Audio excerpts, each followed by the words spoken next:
వేదవాక్కు. అనగనగా ఒక రాజు. తక్కిన రాజులు అందరిలా కాక ఆయన పరిపాలనలో ఒక విశేషం ఉన్నది. అదేమిటంటే మారువేషంతో తిరిగి ప్రజల స్థితిగతులు స్వయంగా తెలుసుకోవటం ఆయనకు సరదా. అందుకనే మంత్రిని వెంటబెట్టుకొని ఊరూరు సంచారం చేస్తూ ఉండేవాడు. అంటే తిరుగుతూ ఉండేవాడు అనమాట. ఒకప్పుడు వారిద్దరూ పోయి మిట్ట మధ్యాహ్నం అయ్యేసరికల్లా దూరాన ఉండే ఒక గ్రామం చేరుకున్నారు. ఆ గ్రామంలో ఒక ఇంటి ముందు వారికి ఒక ఆయన కనిపించాడు. ఆయన నిమ్మ పండు వంటి ఛాయ గలవాడు.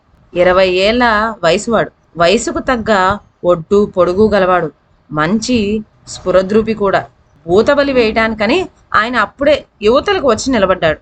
రాజు మంత్రి వెళ్ళి ఆయన్ను పలకరించి పుట్టు పూర్వత్రాలన్నీ కనుక్కున్నారు. ఆ వ్యక్తి తన పేరు మిహిరుడు అని చెబుతూ వారికి ఆతిథ్యం ఇచ్చాడు.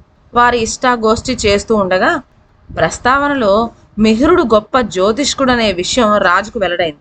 ఆ గొప్పదనం ఏమిటో పరీక్షిద్దామనుకొని చెప్పి రాజు, స్వామి, మేము వర్తకులం. వ్యాపార విషయంలో దేశ సంచారం బయలుదేరాము. మేము తలపెట్టిన వర్తకం లాభిస్తుందా లేదా? ప్రారంభించడానికి ఎప్పుడు బాగుంటుంది? సెలవేయండి అని కోరాడు. వెంటనే మిహిరుడు, అయ్యా, మీరిద్దరూ జాతి వర్తకులు కారు, మారువేషంలో ఉన్న క్షత్రియులు. మీరు ఫలానా వారై ఉండటానికి సందేహమే లేదు అని చెప్పేసరికి వారు అమిత ఆశ్చర్యం పొందారు.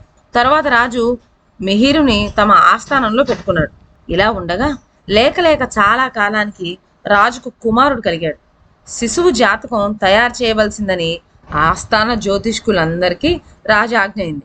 ఆ గొప్ప గొప్ప జ్యోతిష్కులందరూ శాస్త్రాలు తిరగవేసి తమ యావశక్తిని జ్ఞానాన్ని వినియోగించి అతి శ్రద్ధతో రాజకుమారుని జాతకం సిద్ధపరిచారు. పని పూర్తి అయిందనగానే రాజు దర్బారు చేశాడు.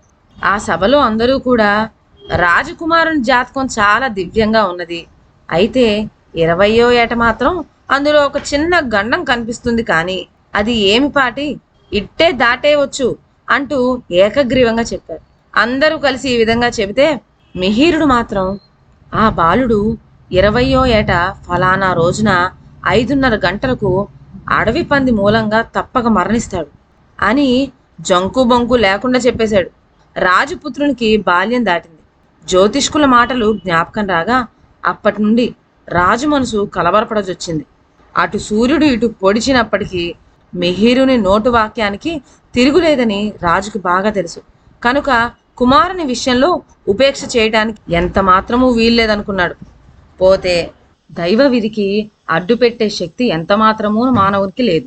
అయినా ప్రయత్నం చేసి కుమారునికి అడవి పంది మూలంగా వచ్చే గండం తప్పించి చూద్దామని రాజుకి బుద్ధి పుట్టింది.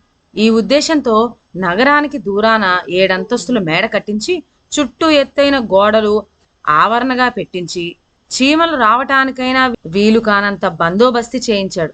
సమస్త సదుపాయాలు ఆ మేడలోనే జరగటానికి ఏర్పాటు చేసి సహపాఠులతో సహా తన కుమారుని దానిలో ప్రవేశపెట్టించాడు. బాలురు ఎవళ్ళు మేడ విడిచి చుట్టుపక్కల వనాల్లోకి విహారం వెళ్ళకూడదని కట్టడి చేశాడు. ఇన్ని చేసి తను అప్పుడప్పుడు వచ్చిపోతూ చూస్తూ ఉండేవాడు. ఇలా ఉండగా గండకాలం సమీపించింది. జ్యోతిష్కులు పెట్టిన గడువు ఇక 1-2 రోజుల్లోనే ఉన్నది. అప్పుడు రాజు సైనికులతో ఇదివరకు కంటే కూడా చాలా జాగ్రత్తగా ఉండమని హెచ్చరిక చేశాడు. గండ దినం నాడు సూర్యోదయం మొదలు ప్రతి క్షణము కుమారుని ఆరోగ్యం తనకు తెలపడానికని రాజు వేగుర్ను ఏర్పాటు చేశాడు. మధ్యాహ్నం 3 గంటలు అయ్యే వరకు వేగుర్లు ఒకరి వెనక ఒకరు వచ్చి రాజపుత్రుడు ఉత్సాహంగానే ఉన్నాడని చెబుతూ వచ్చారు. రాజు కొలువు తీర్చి పండిత గోష్ఠి జరుపుతున్నాడు. సభలో వారందరూ మిహిరుడు లెక్కలు వేయడంలో ఏమాత్రమూ పొరపాటు ఉండదని, ఆయన మాట పొల్లైతే రాజుకు ఆగ్రహం కలుగుతుందని భయపడసాగారు.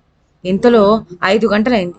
సభలో వారందరితో సహా కుమారుని చూడటానికని బయలుదేరాడు రాజు. దారిలో ఒక బంటు ఎదురై కుమారుడు బాగానే ఉన్నాడని, చక్కగా ఆడుకుంటున్నాడని రాజుతో చెప్పాడు. ఇదేమిటి అన్నట్లు అందరూ ఒక్కసారిగా మిహిరుని వంక చూశారు.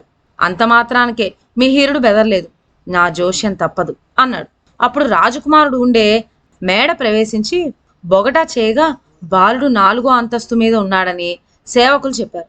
అక్కడికి పోయి చూస్తే అరగంట కిందటనే గాలి కోసం డాబా మీదకు వెళ్ళాడన్నారు. మిహిరుని వంక చూచాడు రాజు. అందుకు మిహిరుడు, బాలుడు ఈ లోకం వదిలి అప్పుడే అరగంట అయింది. అని నొక్కి చెప్పాడు. దడదడా కొట్టుకుంటున్న గుండెలతో అందరూ 7వ అంతస్తు ఎక్కుతున్నారు. ఇంత ఎత్తుకు అడవి పంది ఎలా ఎక్కగలుగుతుందా అని అందరికీ సందేహం పట్టుకున్నది.